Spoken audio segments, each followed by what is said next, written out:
Assalamualaikum Ustaz. Waalaikumsalam warahmatullahi wabarakatuh. Apa hukum jenazah corona yang dibawa pulang ke rumah untuk famili keluarga menatap supaya bisa dilihat keluarga? Firra minal majzum firarakal asad. Firra minal majzum firarakal asad. Hadis sahih. Firra, larilah engkau, minal majzum, dari orang kena penyakit kusta yang menular. Firarakal asad, seperti engkau lari dari singa. Jadi mestinya dikuburkan, karena kalau dibawa, kalau dibungkus dengan plastik, masih bisa dilihat wajahnya atau sekedar dibuka, oke lah. Tapi orang tidak akan kuat itu. Siapa yang bisa menjamin? Kecuali dikawal oleh polisi. Nanti dia akan buka, dia akan cium, dia akan menyebarlah penyakit. Oleh sebab itu yang namanya sunnah itu, mengurus jenazah itu fardu kifayah, sunnah Rasulullah SAW.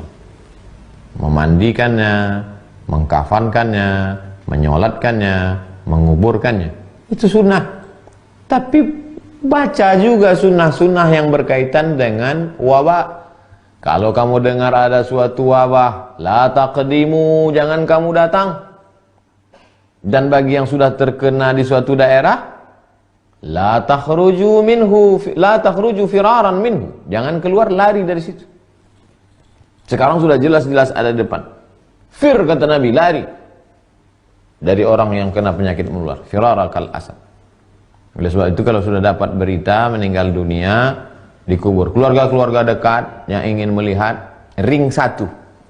Kalau yang meninggal itu ibu, suaminya, anaknya, menantunya, cucunya, bawa ke dekat pemakaman, bukakan wajah, melihat untuk melihat terakhir, habis itu kubur. Kuat-kuatkan diri supaya tidak memegang. Karena kalau masih ada jarak, tidak akan menular, kecuali ada cairan, jangan sampai dia sentuh. Nah, itu jalan tengah. Wallahu a'lam. Ustadz, dalam surat Al-Ahzab 33:8 ada kata corona. Apa artinya?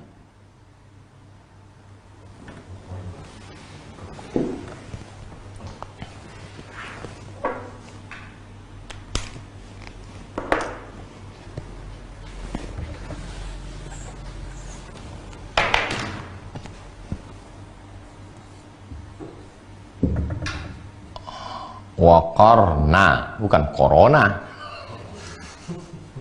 Fi buyutikunna. Waqarna artinya menetaplah kamu. Menetaplah kamu di rumah. Fi buyutikunna, di rumah-rumah kamu. Kunna di sini perempuan. Kalau laki-laki kum. Siapa yang dimaksud perempuan-perempuan di situ adalah istri-istri Nabi, anak-anak perempuan Nabi. Waqarna fi buyutikunna, menetaplah kamu di rumah kamu.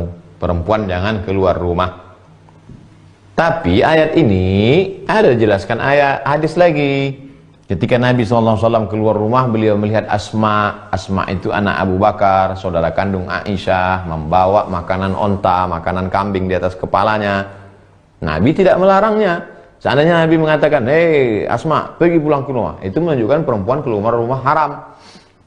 Tapi Nabi justru membantunya membawakan makanan onta itu menunjukkan perempuan tetap boleh beraktivitas kalau cukup syarat. Suaminya izin, tidak bersolek-solek jahiliyah.